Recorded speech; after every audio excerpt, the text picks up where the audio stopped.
What's up, everybody? So you're wanting to fix your credit but don't know how or where to begin.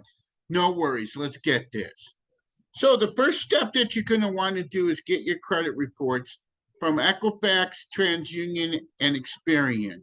I highly recommend visiting my friends over at myscoreiq.com. I'll leave a link in the comment section for you folks.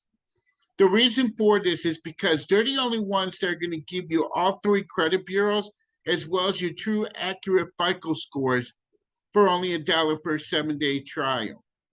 Now that you got your credit report, you're going to scroll down to the personal information section and you're going to look for multiple names, addresses, phone numbers, and employers being reported to the credit bureaus.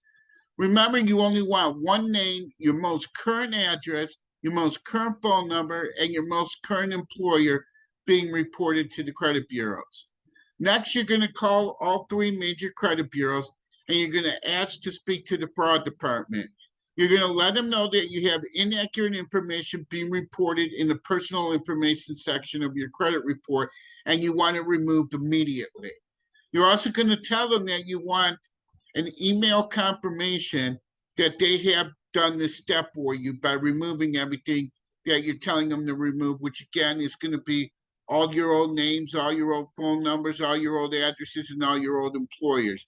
Also, keep in mind the FCRA, the Fair Credit Reporting Act, states that you're guaranteed to have a 100% accurate credit report, and all this old information is not accurate information.